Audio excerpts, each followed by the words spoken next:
پتہ نہیں پھر آپ سے ملاقات کب ہونے کا 10:15 ہو گئے، وہ صحیح کہہ رہے ہیں۔ بس آخری بات اسی کے بعد، حضرت حلیمہ سعدیہ کا مذہب کیا تھا؟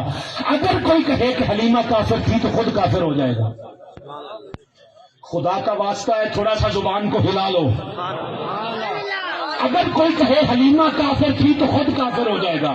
اگر کوئی کہے حلیمہ مسلمان تھی تو تجھے اس قرآن کا واسطہ مجھے بتا، حلیمہ کو کلمہ کس نے پڑھایا تھا؟ کیونکہ جس کا کلمہ تھا وہ تو گود میں تھا۔ حلیمہ کو کلمہ کس نے پڑھایا؟ حلیمہ کی بات آ جائے تو بغیر کلمہ پڑھے مسلمان مان جاتا ہے۔ تو کہتا جی وہ 40 سال کے بعد مسلمان ہو گئی تھی۔ پتہ نہیں تیرے اس عقیدے پہ میں کیا کروں، مجھے تو نہیں پتا کیا کہے گا لوگوں کو کہ جب دودھ پلا رہی تھی تو تب حضور کافرہ کا دودھ پی رہے تھے۔ 40 سال بعد والی حلیمہ تو اپنے پاس رکھ۔ موسیٰ علیہ السلام دربار فرعون میں کافرہ دائیوں کا دودھ نہیں پی رہے۔ جب اس سے پوچھا کیا وجہ ہے، اس نے کہا وَحَرَّمْنَا عَلَيْهِ الْمَرَاضِعَ مِنْ قَبْلُ، ہم نے موسیٰ پر ان دائیوں کا دودھ پہلے دن سے حرام کر دیا تھا کیونکہ وہ کافرہ تھی۔ اللہ کا پیغمبر کافرہ کا دودھ نہیں پیتا۔ مجھے بتا، حلیمہ سعدیہ جب لے گئی تھی تو حلیمہ کا تو کلمہ ہی نہیں پڑا تھا، تو کیسے کہہ سکتا ہے کہ حلیمہ مسلمان تھی؟ اگر تو کہے کہ حلیمہ مسلمان تھی تو بتا کلمہ کس نے پڑھایا؟ اگر تو کہے کافرہ تھی تو خود کافر ہو جائے گا۔ عقیدہ دینا امت کو، پھنساتا کس لیے؟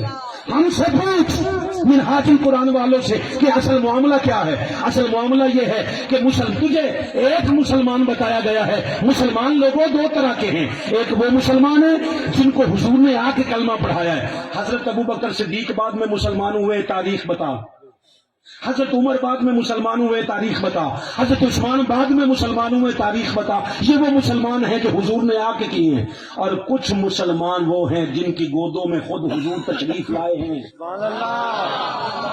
اب بولے تیری زبان قبول ہو جائے یار۔ وہ مسلمان اور ہیں، یہ دیکھ، یہ قرآن پاک یہاں رکھنا تھا۔ مجھے نہیں پتا یہ کیبل کس گھر سے آیا ہے، مگر مجھے اتنا پتا ہے کہ انتظامیہ کو پتا تھا کہ یہاں قرآن نے آنا ہے۔ یہ کیبل پلید ہے؟ سر ہلاؤ۔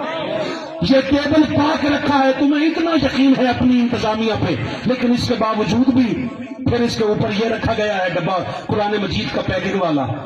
کیبل بھی پاک، یہ بھی پاک، پھر قرآن پاک۔ صبح روٹی کھا کے بول پینا یار، یہ بھی پاک، یہ بھی پاک، پھر قرآن پاک۔ جب پوچھا وجہ کیا ہے، کہنے لگے فروخی صاحب پلید جگہ پہ اللہ کا کلام نہیں آتا۔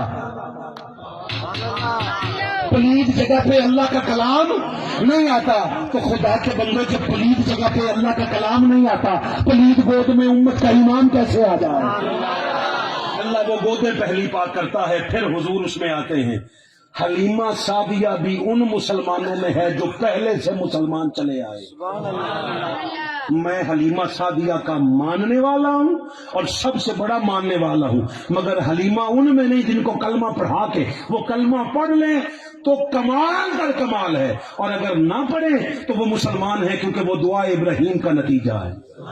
اب اگر بنو سعد کی وہ کمزور عورت بغیر کلمہ پڑھے مسلمان ہو سکتی ہے، 18,000 قبیلوں کا بادشاہ خواجہ بطحا سرکار ابو طالب بغیر کلمہ پڑھے مسلمان نہیں ہو سکتے؟